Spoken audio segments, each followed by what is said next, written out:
This is 2.22 cooldown. So the problem says identify all values of x that make the equation true. And we have this rational equation here that we have to solve. So here's the same rational equation. So I want to get rid of these denominators. So essentially what I'm going to do is I'm going to multiply both sides by x plus 3 and both sides by x. Essentially what we're doing, we're cross multiplying. So when I do that, essentially what I'm going to do is x minus 3 times x plus 3 equals x is going to be multiplied with negative 8. Right? I'm simply just cross multiplying these values. Okay, so on the left, we have two binomials. Okay, you can use the distributive property to multiply these out. X is going to be multiplied with each term on the second parentheses. So you have x squared, x times 3, that's plus 3x.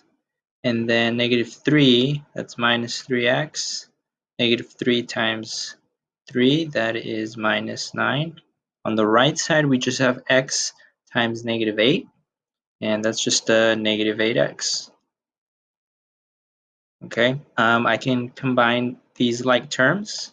On the left side, 3x minus 3x, that actually cancels out to make 0. So on the left, I'm left with x squared minus 9 equals, and then just negative 8x on the right. So I see here that on the left, I have this x squared. So I'm going to see if I can create a trinomial that is factorable. So what I'm going to do is I'm going to move this term on the right to the left to make the expression on the left equal to 0. And I'm going to see if that creates a trinomial that we can factor. So we have x squared, and then so I'm adding 8x on both sides, right? So now, since we don't have any x terms on the left, it doesn't combine with anything. Now I have an x term here on the left, and then the minus 9. And now on the right, we have a 0. Okay, a 0 is still a value, so don't forget about that value. So we canceled it out. 8x, negative 8x plus 8x, that's 0. Okay, so now we have this trinomial. And ideally, we can factor this, right? So I'm looking for two numbers that multiply to negative 9 and combine to make 8. And there actually is two numbers for that. So that tells me I can factor this, which is great. We can find these solutions that way. Okay, so the two numbers are actually, so 9 times 1 gives us 9. One of the numbers has to be negative to multiply to negative 9. And it has to combine to make a positive 8.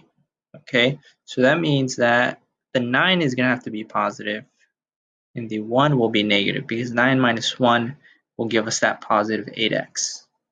Okay, so we have x plus 9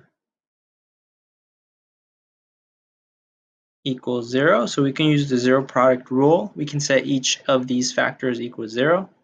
X minus 1 equals 0. Okay, so if you subtract 9 on both sides, we know that x will equal negative 9 here. And then on the right, if you add 1 on both sides, x will equal a positive 1.